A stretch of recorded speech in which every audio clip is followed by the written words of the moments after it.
In this tutorial, we will continue looking at the contact management components of RPS Platinum. We first looked at contacts, and in this tutorial, we'll explore how leads are handled. But let's begin by looking at some definitions.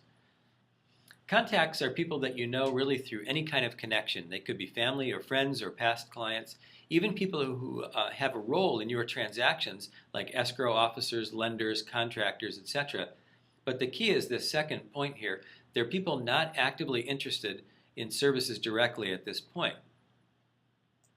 Now, leads are people who have expressed interest in your services, and maybe that was by filling out a form on your website. It might be because they left a voicemail or email for you, but the dialogue is not yet to the point where you have the confidence that they are going to complete a transaction. And that's what sets prospects apart. These are people for whom you have a strong sense of probability that they're going to complete a transaction. Maybe they are exploring working with you seriously or even already committed. And the key is that, though, that they would have timeline, budget, motivation, and those things that give you the confidence that a transaction really is in the offing. So let's go to the dashboard and begin to look at how leads are handled in the system. I'll open the main menu and click on Contacts, Leads, and Prospects. And let's open the Leads section. So this is the lead list view. And you notice down below I have a list of leads, and the first one is in a pink or red color. Her name is Ingrid Lavin. And if you look toward the right, the column labeled Source, she filled out my Platinum Buyers Stealth form. So she's been added to the email home search campaign. Well, the red or pink color is to indicate that no substantive action has been taken yet. I might have looked at the record, but I haven't done anything with it yet. And so the color is to tip you off that to turn them into business, action needs to be taken. Before we open Ingrid Lavin's lead and begin to work with this one, let's look at some of the columns from left to right. First of all, the status column, I'll click on it and you'll see that it's sortable, as all of the blue column headings are. Now there are several different status types in the system. New, inactive, voicemail 1, 2, or 3 having been left, and hot, warm, or cold, or I should say cold, warm, or hot. Your team lead can add additional statuses if you need them. Now coming over, I can click on lead type, and the lead types can be buyer or seller or both. Moving again to the right, you'll see in the email column that I have a bunch of email addresses, and if I click any of them, I can send mail right from this screen. Now moving over to the right again, you see that we have the date assigned and the last updated.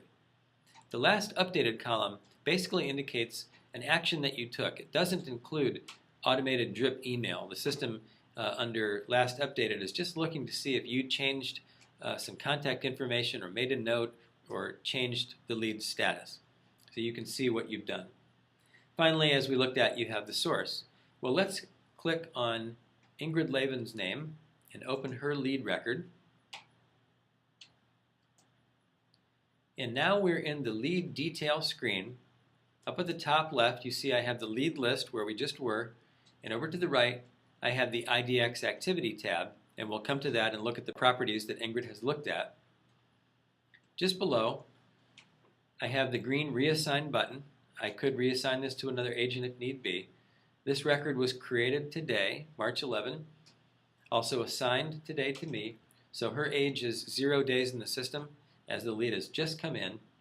And on the right, you see the lead can receive all blasts, campaigns, and newsletters, so she's not been unsubscribed from anything. Now, if I click on the pencil icon for edit, the contact information works just like it did in the contacts section of Platinum. So, for example, I can add a phone number and the other information as needed, and I'll click Save. Over on the right, you see I have the option to add a contact. I can add a spouse, business partners, whatever I need to add. Then I have the New Task button, and I could add a task from the screen if I wanted to. And I have the New Appointment button. I can also add an appointment. And both of these categories tie directly into my calendar.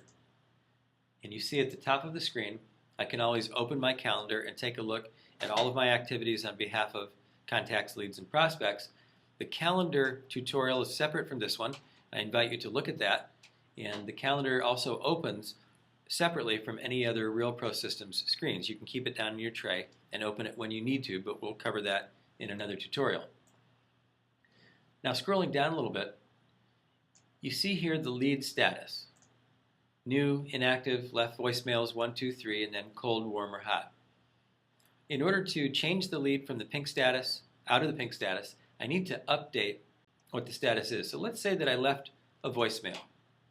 I'll click Update Status. Now let's briefly click back on the lead list, and you see that Ingrid Levin, still the top line, the lead is no longer pink. So things are moving in the right direction. Let's bring her lead detail screen back up. And as I scroll down, you see that we have the notes field. It works just the same as it does in contacts here. And I can enter a note, and let's say that Ingrid emails me back. We begin to have some dialogue, and it eventuates in a phone call. So I'll say, spoke with Ingrid.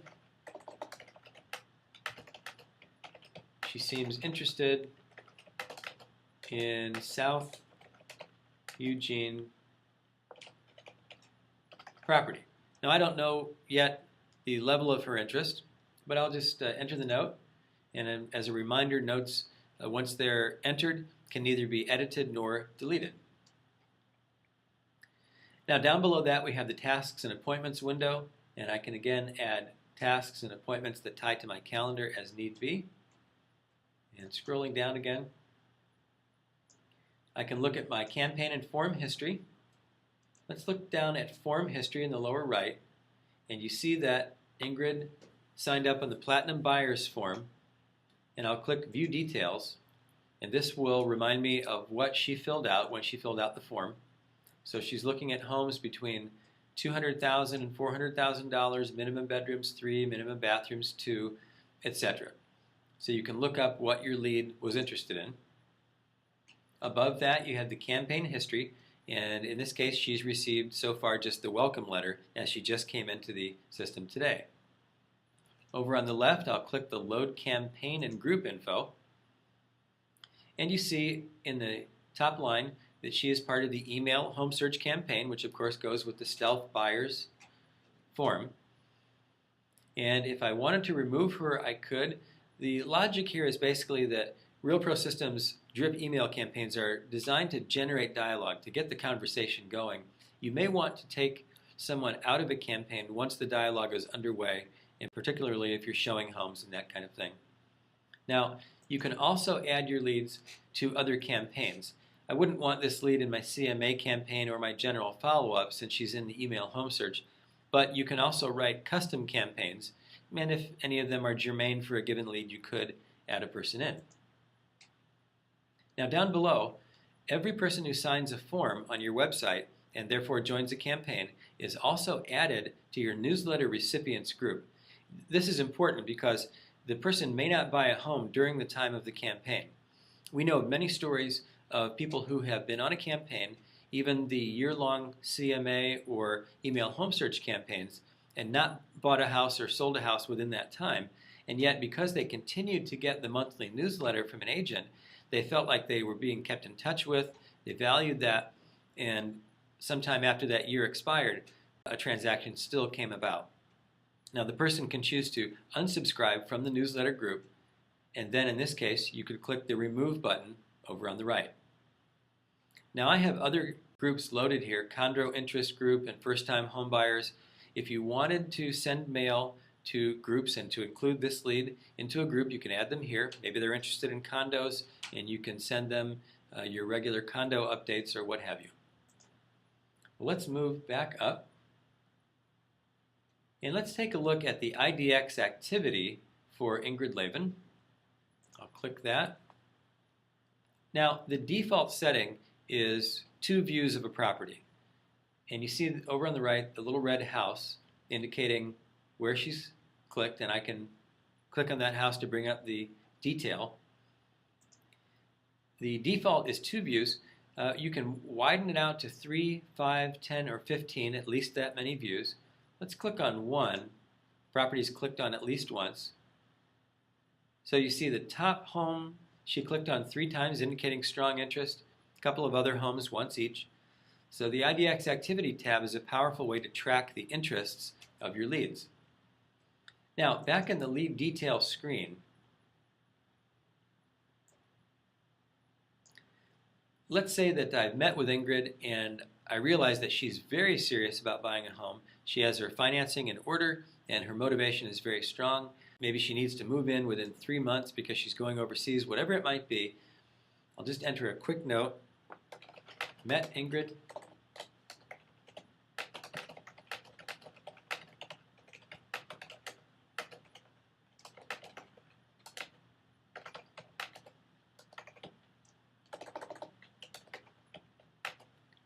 So I have my note, met Ingrid, and she's very serious about buying within 3 months. So I'll enter my note. Now at this point, Ingrid is ready, in my judgment, to be promoted to a prospect. So here on the right, in gold, we have the promote to prospect. Now if the situation were a little different and I thought that she really wasn't a viable lead, I could demote her to contact. But at this point, let's click promote to prospect.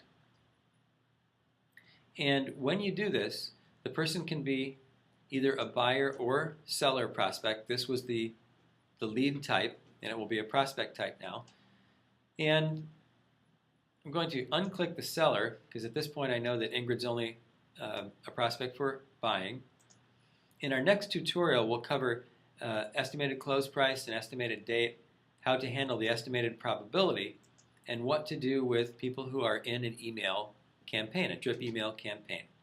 That will take place in the prospects tutorial, and this concludes, as I click cancel here, this concludes our tutorial on lead management in RPS Platinum.